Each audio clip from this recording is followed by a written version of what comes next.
नमस्कार, वक्त हुआ है मसला का और मैं हूं आपके साथ गौरव राजेंद्र। हरियाणा में नई सरकार के गठन के बाद जहां सत्तारूढ़ भारतीय जनता पार्टी ने विधानसभा की तैयारी शुरू कर दी है, तो वहीं विपक्षी दल कांग्रेस 4 दिन बाद भी विधायक दल के नेता का चुनाव नहीं कर पाया है। कांग्रेस विधायकों की नजरें हाईकमान की तरफ से आने वाले फैसले पर अटकी हुई हैं।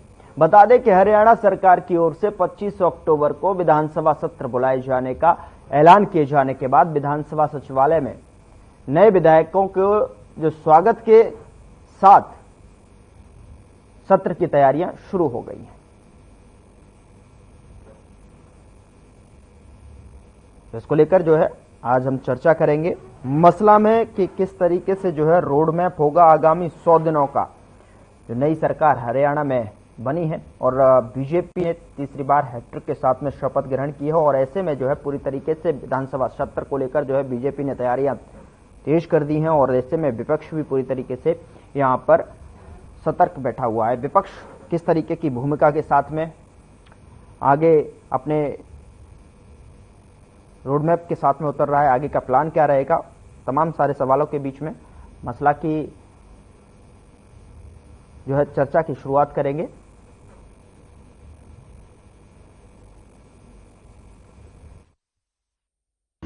नहीं, बड़े तरीके से किसानों को खाद का वितरण किया जा रहा है और खेप भी मंगाई गई है, रेक आ गया हुआ है और किसानों को किसी प्रकार की कोई दिक्कत नहीं होने देगी। मैंने डिटेल मांगी है कि पिछले 10 साल में या उससे पहले कितना रेवेन्यू सरकार को मिला है। आप 2009 से 14 की आप बात लें, हुड्डा सरकार में एक नया पैसा भी कोई रेवेन्यू का सरकार की तरफ से नहीं आया और इलीगल माइनिंग चलती रही।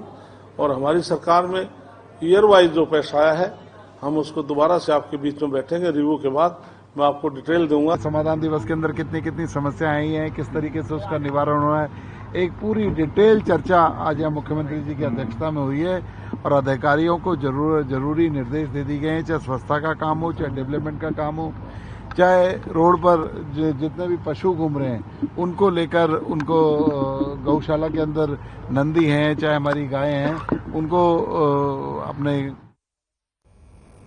चलिए चर्चा की शुरुआत करें। उससे पहले परिचय करा देता हूं। हमारे साथ जो मेहमान जुड़े हुए हैं आज के इस पैनल में, रामराजी शर्मा जी हैं, प्रवक्ता बीजेपी की तरफ से जुड़ रहे हैं, बहुत स्वागत है सर आपका। और कमल हांडा जी हैं, कांग्रेस की तरफ से हमारे साथ जुड़ रही हैं, बहुत स्वागत है मैम आपका भी। नरेश शर्मा, प्रवक्ता आम आदमी पार्टी से, बहुत स्वागत है सर आपका भी। अनुसूरा जी हैं, इनेलो की तरफ से हमारे साथ जुड़ रहे हैं, बहुत स्वागत है मैम आपका भी।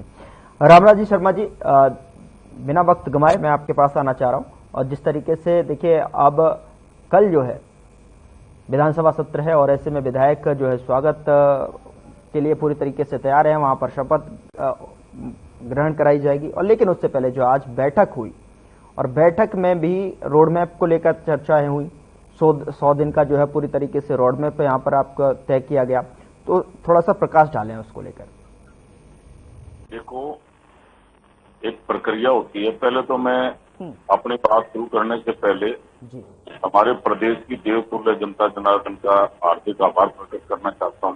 उन्होंने जिस तरह से विश्व के सबसे लोकप्रिय और ताकतवर प्रधानमंत्री आदरणीय नरेंद्र मोदी जी को आशीर्वाद देकर केंद्र में तीसरी बार हमारी सरकार बनाई, तीसरी बार वो प्रधानमंत्री को बैठाया था, ऐसे ही हरियाणा में भी बहुत ही लोकप्रिय, जन जन के लाडले, युवाओं के हृदय सम्राट, शक्ति बरादरी के मतिया, दबे कुचले कोसी समाज के मतिया और लगभग 58 साल के बाद में हमारी सरकार ने ओबीसी समाज से सीएम बनाया और अगला मुख्यमंत्री भी हमारे चाणक्य द्वारा, जो बहुत ही गृह मंत्री के रूप में जाने जाते हैं, सरदार पटेल जी के पास और लोक रूप के नाम से विख्यात है। उन्होंने हमारी जब मीटिंग की प्रदेश कार्य समिति पंचकुला में, उन्होंने डिक्लेयर कर दिया था कि आदरणीय नायब सिंह सैनी जी की अध्यक्षता में चुनाव लड़ेंगे और अगले मुख्यमंत्री भी आदरणीय नायब श्रेणी होंगे। हमारे संगठन ने उनकी ड्यूटी लगाई और जरूर बन गए, क्योंकि हमारा संगठन सर्वोपरि है हमारी पार्टी। तो संगठन जिसकी भी ड्यूटी लगाता है वो जाता है और जरूर बनता है। तो आदरणीय इस बात से आदरणीय हमारे गृह मंत्री जी और उन्होंने अपना वायदा निभाया और मैं विधायक दल का भी हार्दिक धन्यवाद करता हूं। सर्वसम्मति से आदरणीय नायब सैनी जी को विधायक दल का नेता चुना गया और वो दूसरी बार उन्होंने मुख्यमंत्री पद की शपथ ली, तीसरी बार हमारी सरकार बनी। और वो अक्सर कहते रहते हैं, जैसे जिस तरह से वो 24 घंटे जनता के लिए समर्पित रहते हैं, 24 घंटे दरवाजे उनके जनता के लिए खुले रहते हैं और जनता के बीच में रहते हैं। और वो अक्सर कहते रहते हैं, भाइयों ये मुख्यमंत्री हरियाणा में बोलते हो, भाई मुख्यमंत्री कुर्सी भी सारी है भाइयों, और ये सीएम रेजिडेंस भी सारा है, मैं भी सारा हूँ, तेरा अर्पण क्या लागे मेरा सब सारा है। और किस तरह से और भाई मन सारे आशीर्वाद की जरूरत है, जिस तरह से जनता जनार्दन ने उनको भरपूर दिल खोल के आशीर्वाद दिया और कोई कसरे ना छोड़ी, तो मैं एक बार फिर हाथ जोड़कर जनता जनार्दन का हार्दिक आभार प्रकट करता हूं। और ऐसे ही हम जनता की सेवा करते रहेंगे और जनता हमारे को आशीर्वाद देती रहेगी और लगभग 20-25 साल तक हमारी सरकार ऐसे ही चलेगी। दे दिया आशीर्वाद। अब आगामी 5 साल जो आपको जो है सत्ता में रहकर काम करना है, जनता की सेवा करनी है।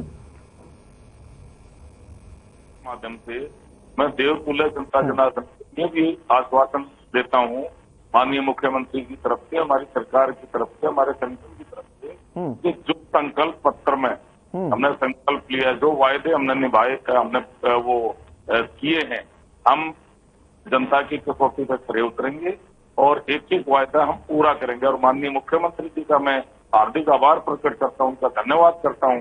उन्होंने शपथ लेने से पहले एक वायदा किया था, जो कांग्रेस पार्टी का भर्ती रोको गैंग है, इन्होंने लगभग 25,000 युवाओं की भर्ती जो हमने भर्ती करनी थी, इन्होंने चुनाव आयोग में शिकायत करके वो भर्ती रुकवा दी थी। और माननीय मुख्यमंत्री जी ने उस टाइम में जनता जनार्दन से एक वायदा किया था कि मैं भगवान की कृपा से, आपके आशीर्वाद से, जब मैं दोबारा मुख्यमंत्री बनूंगा और मैं शपथ बाद में लूंगा, पहले इन युवाओं को रोजगार दूंगा। और माननीय मुख्यमंत्री जी ने रिजल्ट आउट कराया, बिना खर्ची बिना पर्ची के मेरिट के आधार पर कि 3 पीढ़ी खाली चली, कोई चपरासी नहीं लगा था। आज उन घरों के बच्चे जिनके पास में केंद्रों तक का भाड़ा नहीं था, आज वो बच्चे नौकरी लगे हैं। और इस बात के लिए पूरे हरियाणा में जन जन में ये बात है कि भाई मुख्यमंत्री जी जुबान के धनी हैं, जुबान के पक्के हैं, वो कहते हैं जो करते हैं और उन्होंने करके दिखाया भी। एक बार फिर मैं माननीय मुख्यमंत्री जी का हार्दिक आभार प्रकट करता हूं। और पहले में आपको पता है हरियाणा में भर्तियां किस आधार पर होती, पहले हरियाणा में भर्तियां परिवारवाद, क्षेत्रवाद, भाई भतीजावाद, जातिवाद, इस बात के आधार पर होती थी। हमने इस बात को तोड़ा।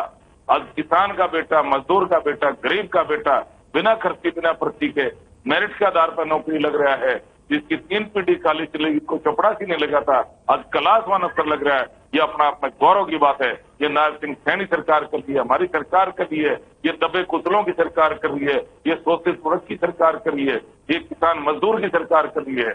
और दूसरा मैं आपको बताऊं, जिस तरह से जनता जनार्दन ने कांग्रेस की झूठ का पर्दाफाश कराया, कांग्रेस की ने झूठ बोला संविधान बदला जा रहा है, आरक्षण खत्म कराया जा रहा है, बहनों के खाते में 1 लाख आएंगे, 8,500 रुपये महीना आएंगे, खटाखट फटाफट फटाफट।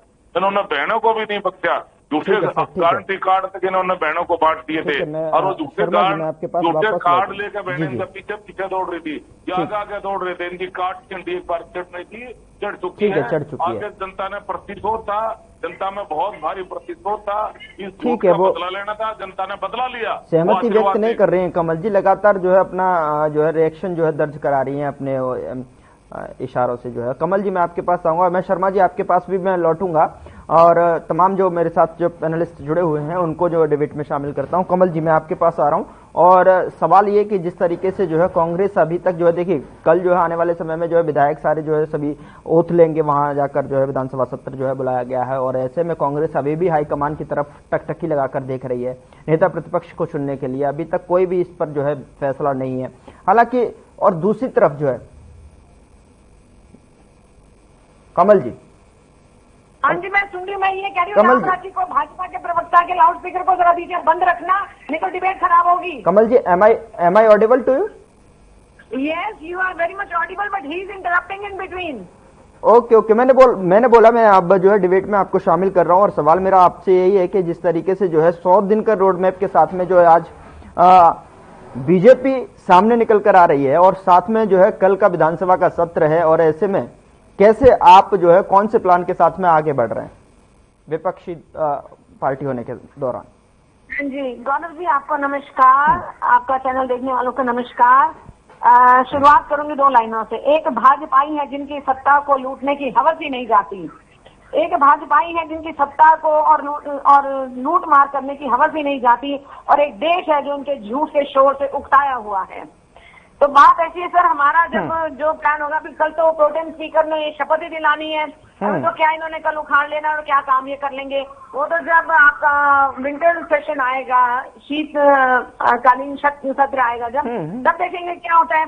बाकी मैं कुछ बातें बता दूं मैं आपको, जो इन्होंने बोला आपने हमारा नहीं हुआ, हमारा हो जाएगा, हमारी चिंता ना कोई करे, हम कर लेंगे, हम सक्षम हैं, we are capable. Okay, number 1। Number 2 is कि इसकी रटी रटाई बातें सुन के मुझे लगता है गौरव जी आप उकताते नहीं, हमें तो हंसी आने लगती है।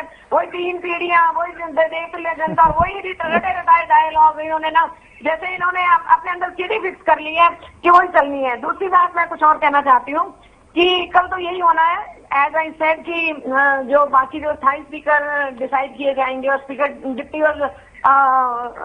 डिप्टी स्पीकर और स्पीकर नियुक्त किए जाएंगे। बिल्कुल बिल्कुल, और शपथ दिलानी है कल तो कुछ खास होना नहीं।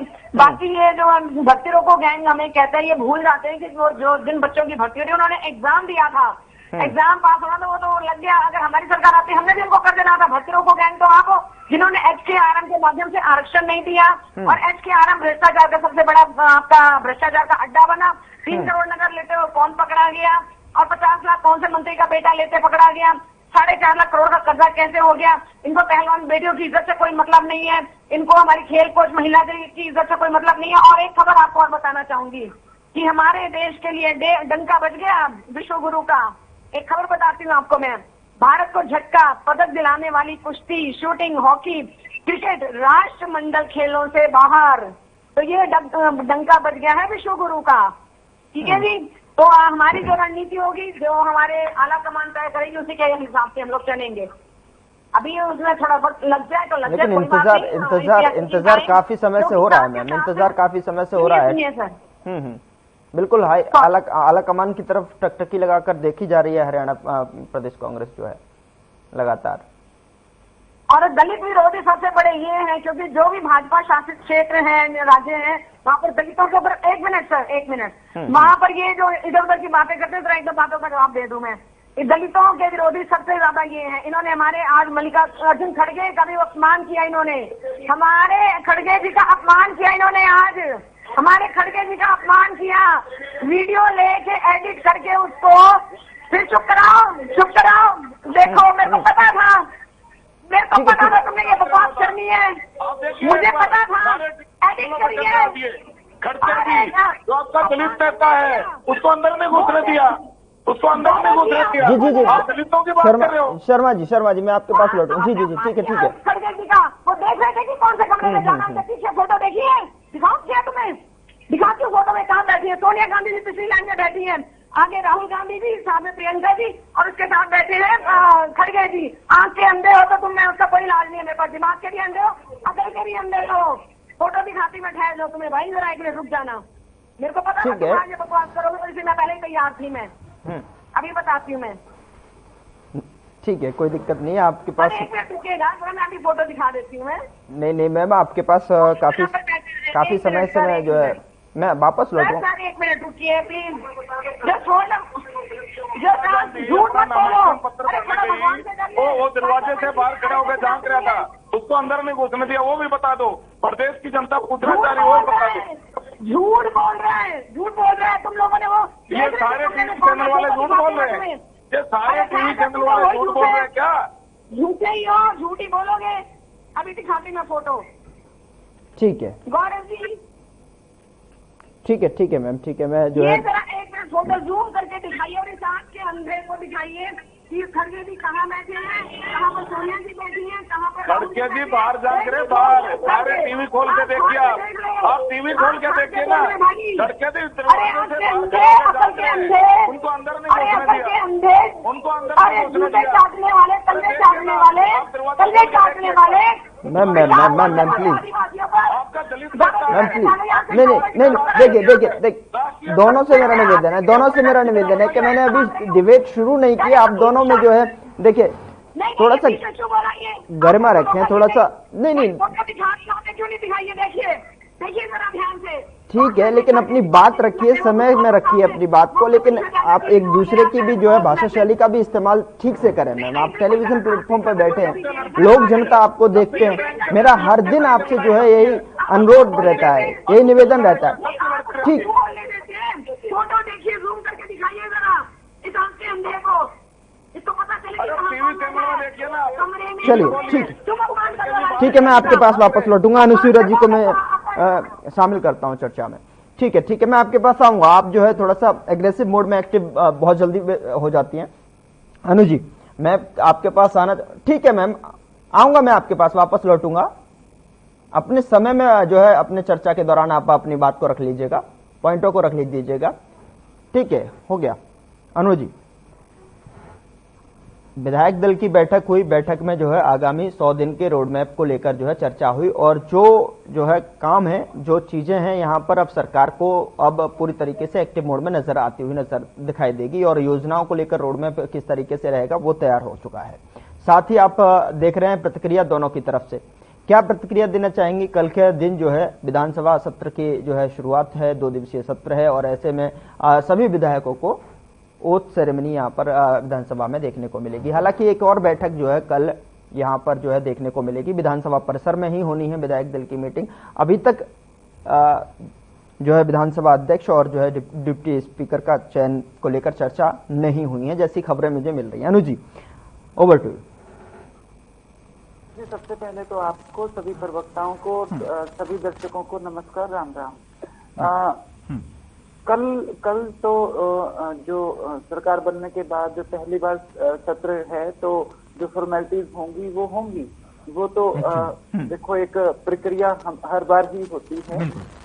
मैंने अभी प्रवक्ताओं को सुना और भाजपा प्रवक्ता ने काफी बताया। सबसे पहले तो उन्होंने ये कहा कि हमने बच्चों को, किसान मजदूरों के बच्चों को भाजपा ने नौकरी दी। तो मैं इनसे ये अपने समय पे बता देंगे कि पिछली सरकारें क्या सिर्फ व्यापारियों के बच्चों को नौकरी देती थी? पिछली सरकारों ने जो नौकरियां दी थी वो किसान मजदूरों के बच्चे नहीं थे क्या?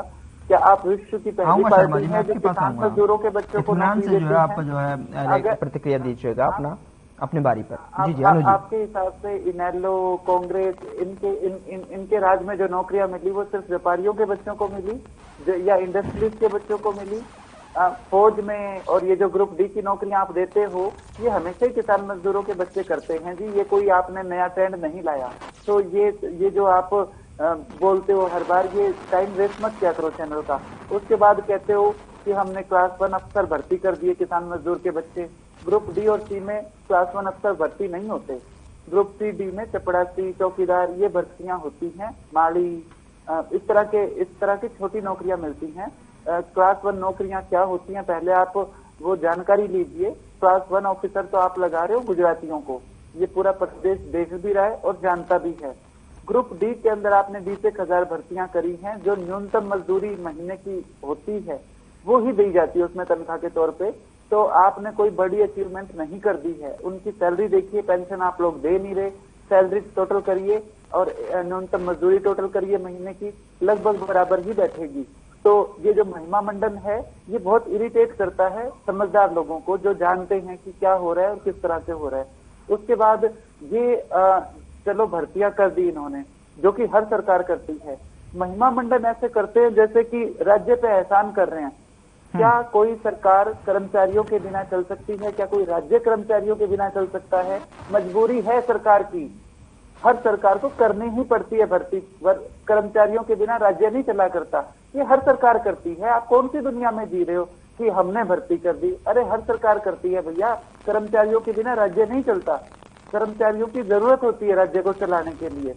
तो रोज का ये जो गाथा है ये इरिटेट करती है, बोर करती है। ग्रुप डी में जो भर्तियां हुई थी उनमें से जो रिपोर्ट्स आज आ रही हैं 3400 बच्चों ने तो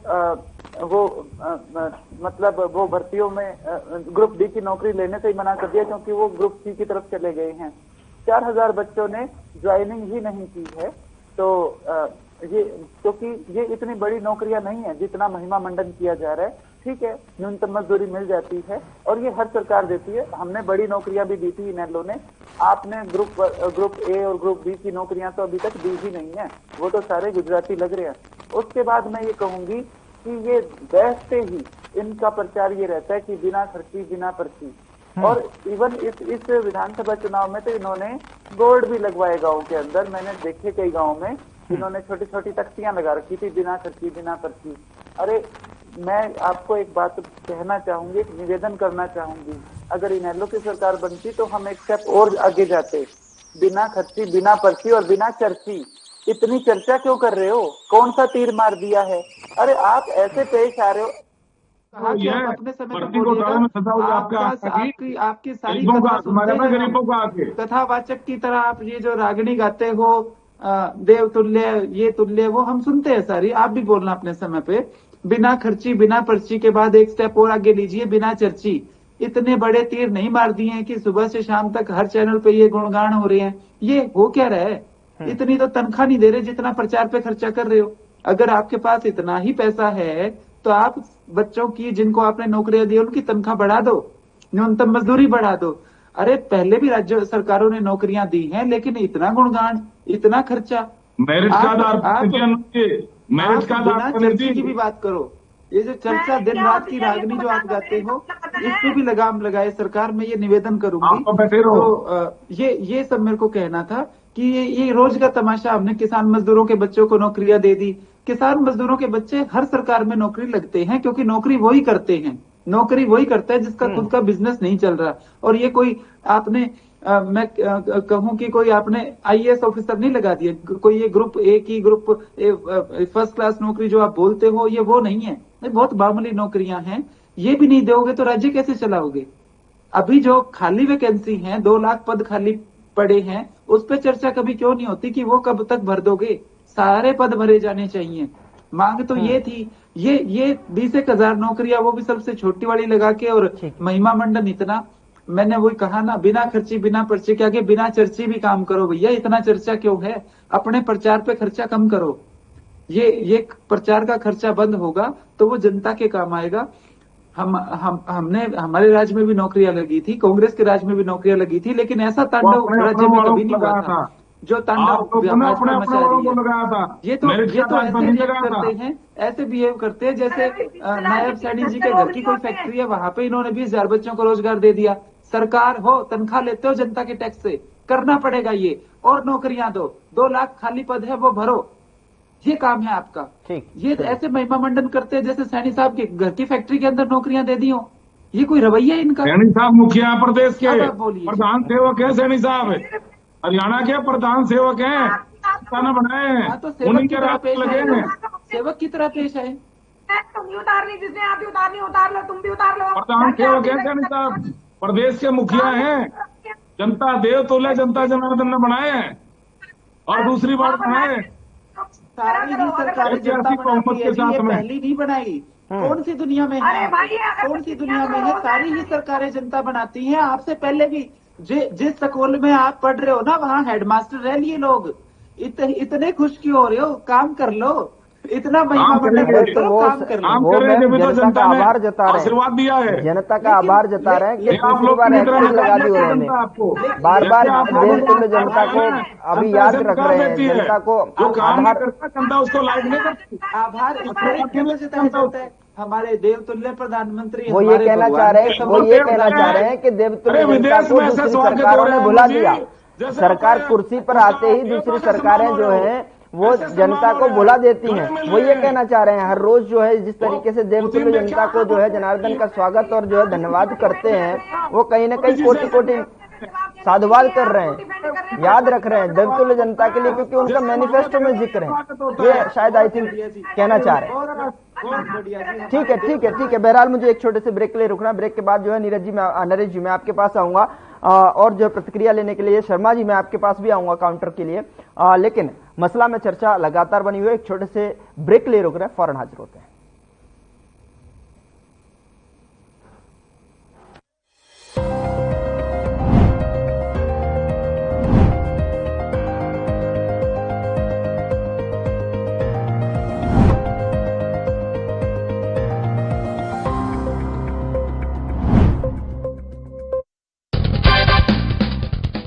नमस्कार दोस्तों, आजकल नई दिल्ली में रानी झांसी रोड पर लगी रानी लक्ष्मीबाई की मूर्ति की शिफ्टिंग की खबर सुर्खियों में है।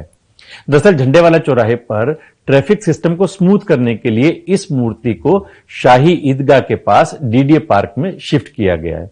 लेकिन हैरानी की बात यह है कि ईदगाह मैनेजमेंट ने इसका विरोध किया। यह देखकर साहिर लुधियानवी का एक शेर याद आ गया, क्या मोल लग रहा है शहीदों के खून का, मरते थे जिन पे हम वो सजा याब क्या हुए।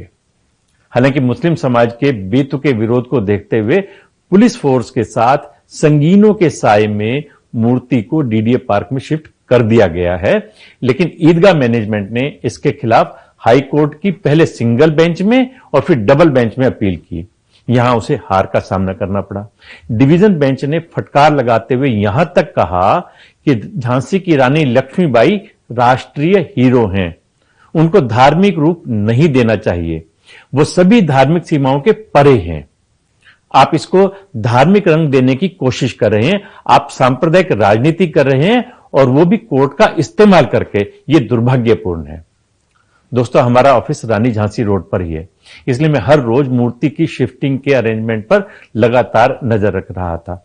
इस पूरे इंसिडेंट को देखते हुए मुझे 30 साल पहले का वो किस्सा याद आ गया जब मैं आरएसएस के कार्यक्रम में शामिल होने के लिए हरिद्वार गया था।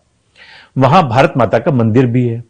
वहां मेरी मुलाकात मंदिर की स्थापना करने वाले महान संत स्वामी सत्यमित्रानंद गिरी जी महाराज से हुई। मुझे इस बात को बताते हुए गर्व महसूस होता है कि स्वामी सत्यमित्रानंद जी ने ही 2003 में साधना टीवी चैनल का उद्घाटन किया था। उन्होंने मुझे खुद भारत माता मंदिर के दर्शन भी कराए। 8 मंजिला इस मंदिर में पहली मंजिल पर भारत माता की मूर्ति लगी है और दूसरी मंजिल पर वीर स्वतंत्रता सेनानियों की तस्वीरें और मूर्तियां स्थापित की गई हैं। उनका मानना था कि आजादी की लड़ाई में जिन्होंने भी अपने प्राणों की आहुति दी या उसमें जी जान से हिस्सा लिया, वो सभी हमारी देवताओं के समकक्ष हैं। अब आप खुद सोचिए कि एक और हिंदू मंदिर में आजादी के परवानों की देवी देवताओं के बराबर दर्जा देकर उन्हें स्थापित किया गया है और दूसरी तरफ मुस्लिम समुदाय ईदगाह के बाहर रानी लक्ष्मीबाई की मूर्ति लगाने का विरोध कर रहा है। ऐसे में इन लोगों की मानसिकता क्या होगी आप अंदाजा लगा सकते हैं, जिनकी बदौलत आज हम और आप और विरोधी मुस्लिम समुदाय भी आजादी की खुली हवा में सांस ले रहा है। मुझे लगता है उन शहीदों का विरोध करना उनकी राष्ट्र विरोधी सोच को दर्शा रहा है।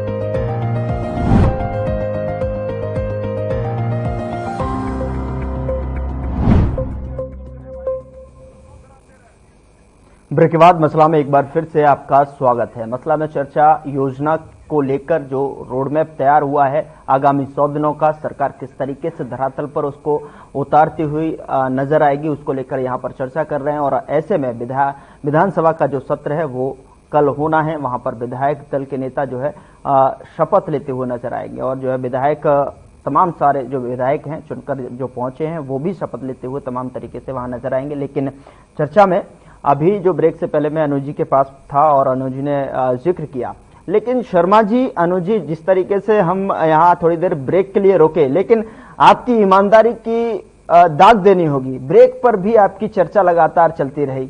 ये ईमानदारी, निष्ठा और आप अपने कार्य को लेकर जो है तत्परता से जो है लगे हुए हैं, ये मुझे देखकर अच्छा लगा और खुशी भी हुई कि जिस तरीके से तल पर देखिए एक नेता प्रतिपक्ष जो विपक्ष है और सत्ता पक्ष है वो लगातार जो है अपने अपनी खामियां और अपने अपने जो योग्यता हैं वो गिनाते हुए नजर आ रहे हैं।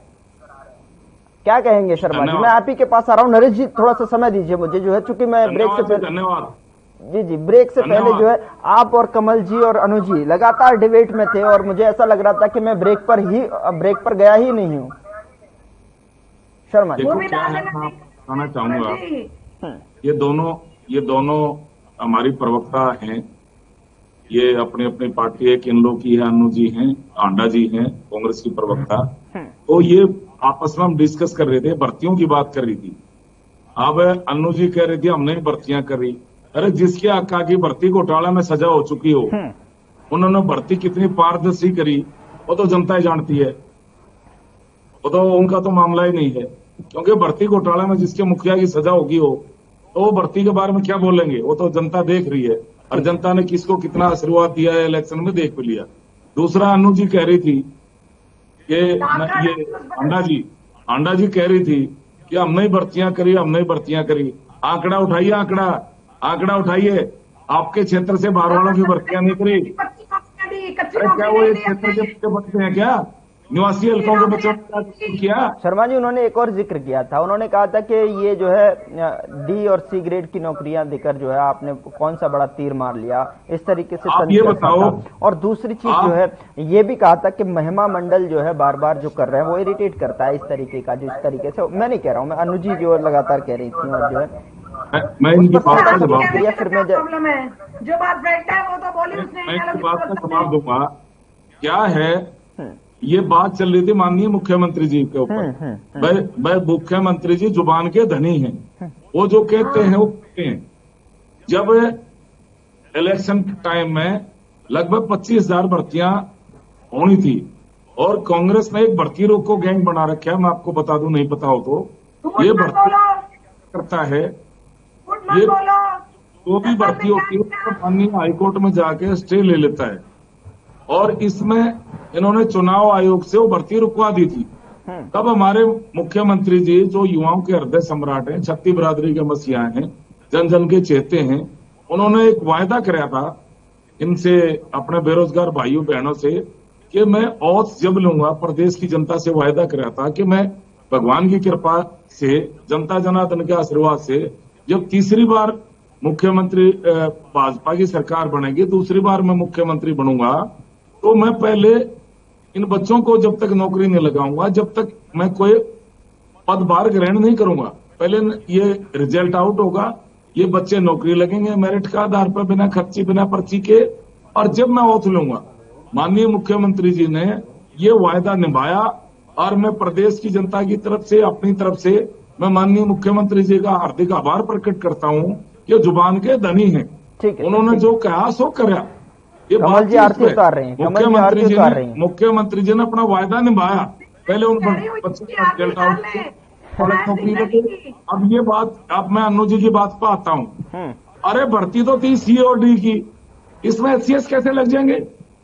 उन बच्चों ने फार्म भरे, उन्हें ये नहीं पता तुम कौन सी पोस्ट के लिए फार्म भर रहे हो। और एक एक बालक का 2-2, 3-3 जगह सिलेक्शन हो रहा है, मेरिट के आधार पर भर्ती हो रहे। वो बच्चा बी में भी, सी में भी भर रहा है, डी में भर रहा है। तो ये तो जो भर्ती मान ले किसी पोस्ट के लिए है, तो उसी पोस्ट का तो रिजल्ट आउट होगा। कमाल कर दिया। ये तो एक ना समझ वाली बात भी, तो मैं क्या कहूँ। दूसरा ये ठीक है सर, कह रही है, ठीक है नरेश जी, ठीक है सर, मैं आपके पास लौटूंगा, लेकिन नरेश जी काफी समय से जो इंतजार कर रहे हैं। नरेश जी मैं आपको जो है आपके पास आना चाहूंगा।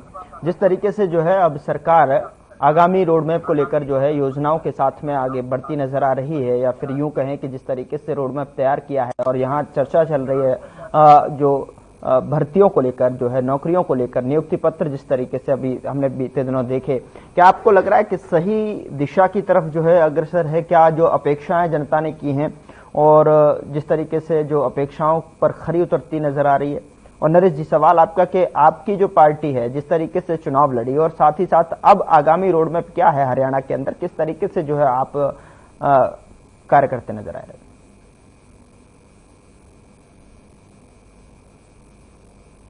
नरेश इनके रोड मैप तो केंद्र सरकार के लिए। हेलो, आपको वही पाइए? हाँ जी मिल रही है, बोलिए। हाँ, तो तो आपको पता है कि केंद्र सरकार माननीय मोदी जी ने भी 100 करोड़ में कहा था, वो आज तक उसका कोई खबर नहीं, पता नहीं है कि कहाँ गया वो रोड मैप। वो रोड मैप कहीं पेपर का एक डस्टबिन में डाल दिया। ऐसे ही ये भी भारतीय जनता पार्टी की जो हरियाणा के अंदर सरकार है उसको भी इन्होंने रोड मैप बना के डाल दिया। लेकिन उस रोड मैपों के अंदर देखिए कि अपनी जो, चलो अच्छा है, हम तो कहते हैं कि रोजगार मिलना चाहिए हरियाणा वासियों को, कम से कम उन्होंने जो 10 साल में रोजगार नहीं दिए, अभी जागे तो सही। और 2 बार के अंदर जो इनके आजकल ये देखा जा रहा है कि हर सोशल मीडिया के ऊपर ये जो इनके नेता है वो बताया बड़े बड़े वो कर रहे हैं कि एक्शन मोड दिखा रहे हैं।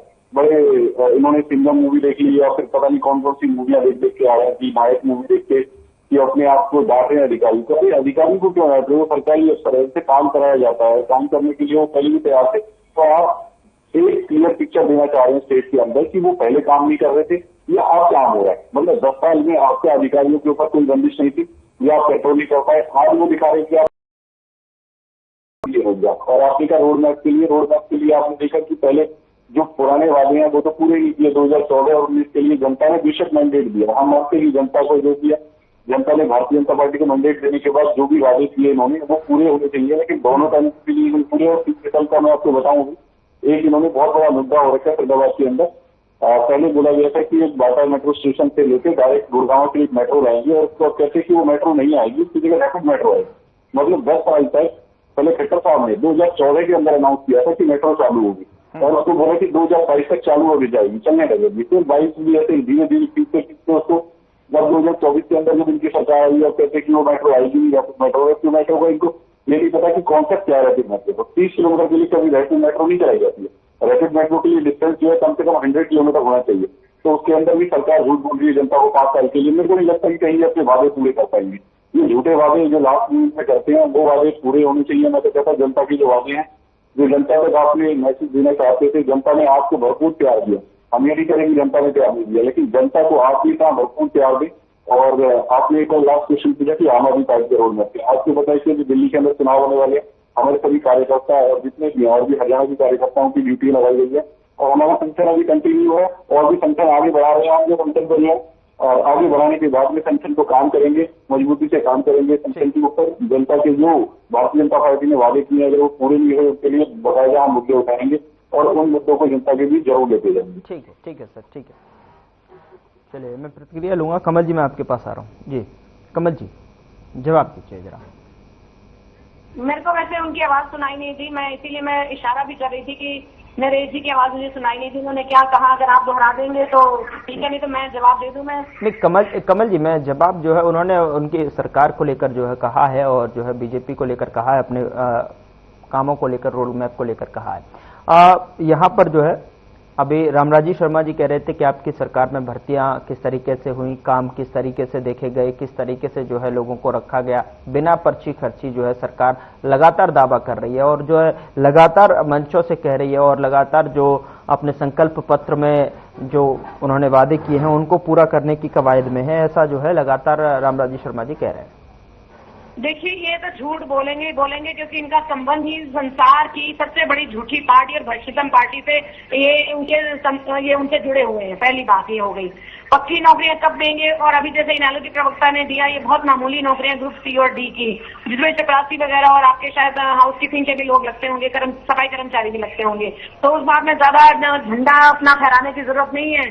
ठीक है, छोटी मोटी नौकरियां देने को वो तो छोटे मोटे व्यापारी भी दे देते हैं, छोटे मोटे दुकानदार भी देते हैं। ठीक है, दूसरी बात ये 37 पेपर लीक करके सर इनको चुप कराइएगा। बॉर्डर थी फिर मैं बोलूँ नहीं तो मैं उठ जाऊँ डिबेट से। नहीं मैम आप कंप्लीट कीजिए। हाँ नहीं उसको चुप है, उसको म्यूट पे रखिएगा, वो बहुत इंटरफेयर करता है, डिबेट खराब करता है फिर वो। ठीक है, आगे सुनिए अब। पक्की नौकरियां जो 2 लाख खाली पर पड़े वो कब भरेंगे? ये 37 पेपर लीक करके इन्होंने आरएसएस और गुजरातियों को नौकरियां दी।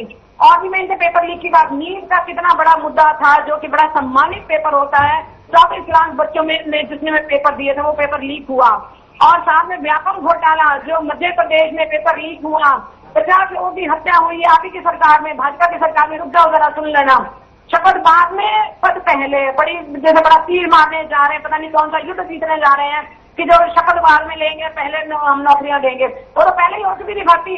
आप इन्होंने कहा भर्ती रोकोगे, इनको इतना नहीं पता, इतने मूर्खतापूर्ण बातें करता है ये प्रवक्ता कि उस टाइम कोड ऑफ कंडक्ट लागू हो चुका था।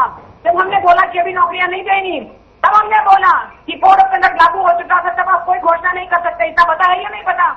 कॉमन सेंस नहीं है तुम्हारे अंदर। 1 मिनट, 10 साल में क्यों नहीं आप फिर शुरू हो गया वो? नहीं, आप कंप्लीट कीजिए मैम, कंप्लीट कीजिए आप। हाँ तो पेपर दिया तो पास हो गए तो तभी हुए ना, बिना पेपर दिए तो नहीं लिए किसी को। 10 साल में इन्होंने किया कि मैं पूछना चाहती हूँ मैं कोड ऑफ कंडक्ट का मैंने बता दिया आपको। ये कहते हैं कि एक जो जिसको नौकरी दी है वो 2-2, 3-3 जगह सिलेक्ट हो रहा है, उसके लिए श्वेत पत्र लेकर आए अगली बार जब आए तो। ये 3 करोड़ हमें कहते हैं कि खटाखट फटाफट 8,500 देने से लखपति बनाना था। इनको इतना नहीं पता इस प्रवक्ता को कि जब केंद्र में सरकार होगी तभी वो हम काम कर सकते। केंद्र में हमारी सरकार नहीं है, तुम्हारी तो केंद्र में भी है, राज्य में भी है। तुमने 3 करोड़ लखपति दीदी बनानी थी, उसका क्या हुआ? ड्रोन दीदी बनानी थी, तो सब कहाँ गए? जब हमारी बातें लफाजी आपकी, जैसे कि आप 2014 से कर रहे हैं और घोषणाएं ही घोषणाएं हैं। STRMB से कच्ची नौकरियां हैं, उसमें भी कोई आरक्षण नहीं है, मैं आपको बता दूं, उसमें भी बड़ी घपलेबाजी हुई है। यहाँ तक कि फार्मेसी काउंसिल ऑफ हरियाणा में भी बड़ी घपलेबाजी हुई है। बहुत इन्होंने लूटा, बच्चों को दबाकर लूटा इन्होंने, भ्रष्टाचार पार्टी ने। 2100 रुपए बहनों को कब मिलेंगे? खटाखट फटाफट। 500 में सिलेंडर कब मिलेगा? खटाखट फटाफट। मिलना चाहिए कब शुरू करेंगे? साल बाद, 2 साल बाद, 3 साल बाद, 4 साल बाद या 4 साल 11 महीने बाद शुरू करेंगे? इसका भी जवाब देते जाना। डोमिसाइल इन्होंने बंद क्यों किया? पहले गौरव जी डोमिसाइल होता था जो 15 साल से रह रहा हूँ हरियाणा में, जेन्युइन जिसको हम कहते हैं, बोनाफाइड जिसको हम कहते हैं दूसरे शब्दों में, कि 15 साल से रह रहा हूँ, वो अपनी मतलब स्टेट गवर्नमेंट की जॉब के लिए अप्लाई कर सकता है। इन्होंने 15 साल कर दिया, अब उसके बाद 3 साल करा, अब 0 कर दिया। यानी कि अब कोई भी बाहर का बंदा आएगा और एक क्लास 1 ऑफिसर, जैसे कि INLD की प्रवक्ता महन ने बोला कि ये क्लास 1 ऑफिसर तो लग रहे हैं इनके अपने ही गुजराती और RSS के लोग। दूसरी बात, इन्होंने 15 से ओके, मैं एक चीज और बताना चाहूंगी, इनकी घोषणाएं होती हैं सर, 15 लाख हर एक के खाते में आने दो, वो भूल जाते हैं। 2 करोड़ नौकरियां हर साल देनी थी और किसानों की डबल करनी थी, लेकिन किसानों के साथ आपने कितना अत्याचार कर दिया। आपने क्या किया? पराली जलाए नहीं वो, ठीक है, तो कहाँ जाए? उनको सिस्टम दो। आप दे रहे पराली ना जलाने के लिए 1000 रुपए, उनकी जरूरत 5000 रुपए है, तो क्यों नहीं देते? तो जो बने हुए इतना 17 लाख करोड़ आपने माफ कर दिया, किसानों को 5 लाख नहीं दे सकते आप कि वो पराली ना जलाए, उसका प्रबंधन कर सके? और आपने क्या किया? उनके पर 20,000 का जुर्माना, बहुत सारी FIR भी हुई है गवर्नर जी, और 20,000 का जुर्माना लगाया इन्होंने। साथ में इन्होंने क्या किया? उनको जो है मेरी फसल मेरा ब्यौरा से कि मैं अंडर रेड लाइन डाल दी कि यार 2 साल तक हम तुम्हारी फसल नहीं खरीदेंगे। और वैसे भी अभी मंडियों में पड़ी है, किसान बेचारा खड़ा होकर खरीद नहीं रहा है फसल। धान कटे हुए महीना हो चुका है, खरीद की जो आपकी ये फसल है ये कट चुकी है महीना पहले, लेकिन ये कुछ उसका खरीद रहे हैं। तो ये झूठ पर झूठ। एक चीज और सर, हाँ मैं ये कह रही थी, इन्होंने बांटने का काम किया है। मैंने बता दिया था, दलित विरोधी, आरक्षण के विरोधी ये हैं। हमारी अंग्रेजी को समझ नहीं आती तो इंग्लिश की क्लास ले लें, राहुल जी की अंग्रेजी समझ नहीं आती इनको तो। चलिए ठीक है, कोई दिक्कत नहीं, ठीक है मैम, आपका दोबारा दिखाऊं क्या? दोबारा दिखाऊं क्या? नहीं चलिए ठीक है, मेरे को पता था ये बात हो रही है अनुज जी, इसीलिए मैं ये फोटो अनुज जी, तुम झूठे, तुम शर्म करो। सनातनी झूठ नहीं बोलता, सनातनी झूठ नहीं बोलता। मैंने कहा ना, मुंह में राम राम बगल में छुरी, मुंह उसको अंदर आने की इजाजत, मुंह में राम राम बगल में बाहर खड़ा करा, दरवाजे में झाँक करा। करो बाबा, कितना लड़ोगे? प्रत्याशी बढ़ा है या राष्ट्रीय अध्यक्ष बढ़ा, ये भी बता दो।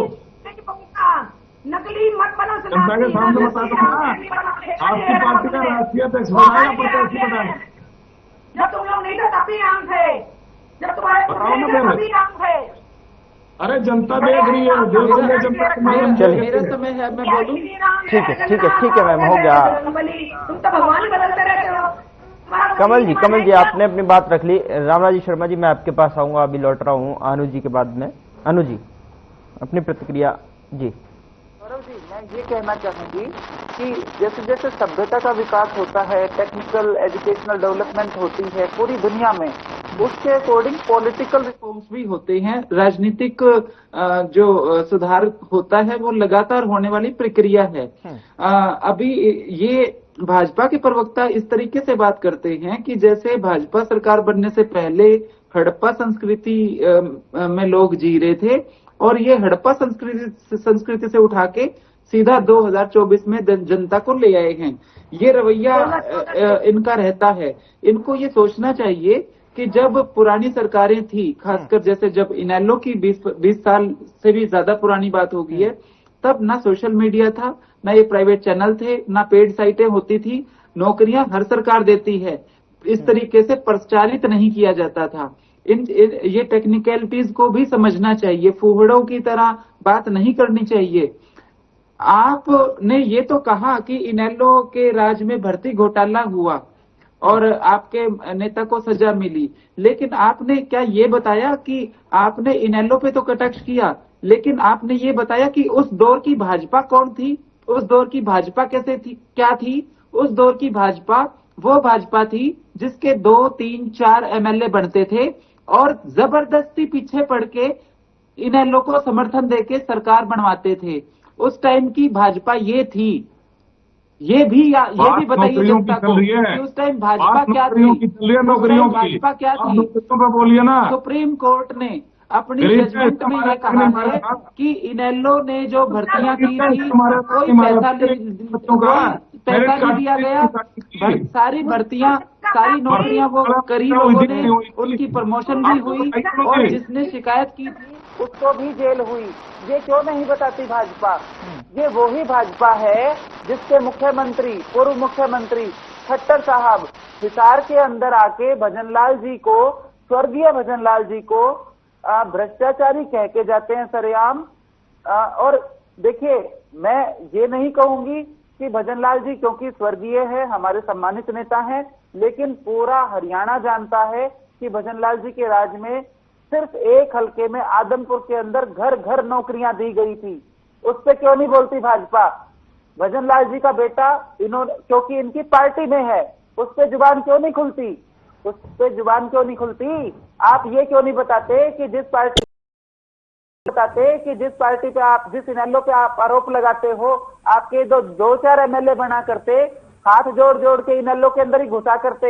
हम कभी भाजपा को समर्थन देने नहीं आए। भाजपा हाथ जोड़ के आती थी इनेलो को समर्थन देने जबरदस्ती।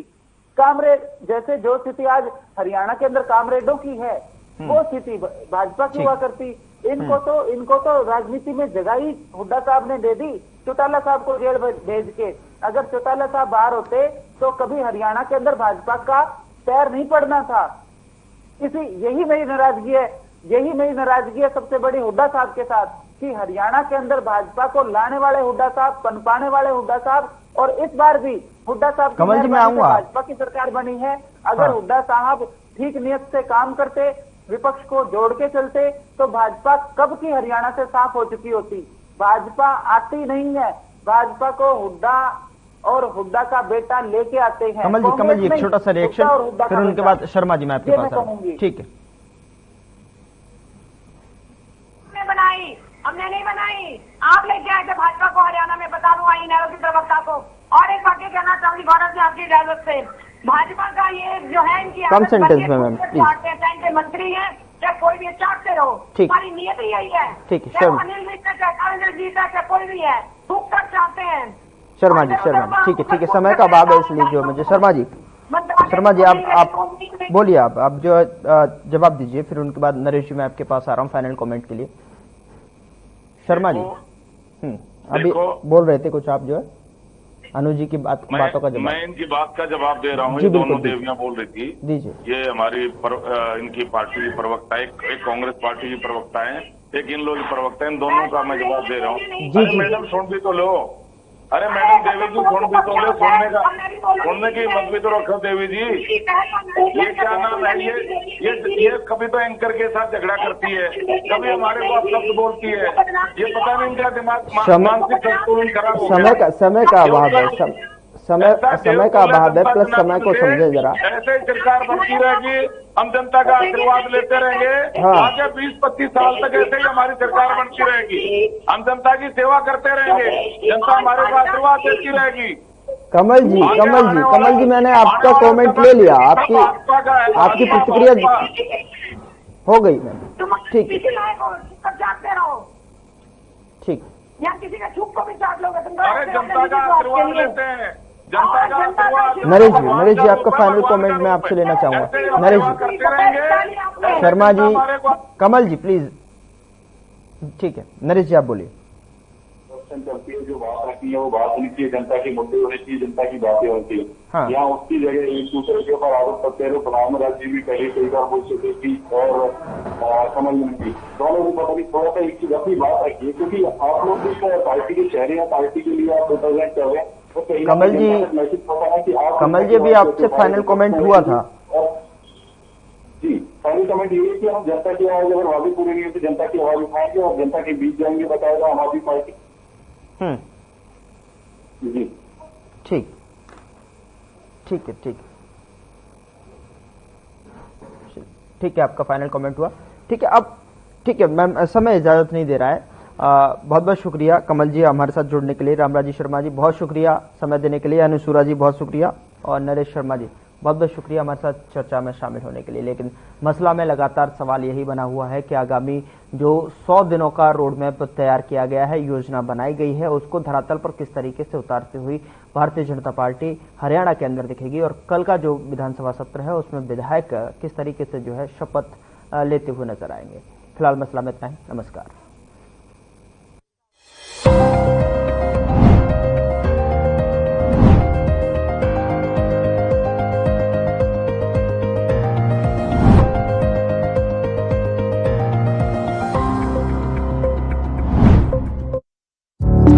Through constant innovation, the group provides its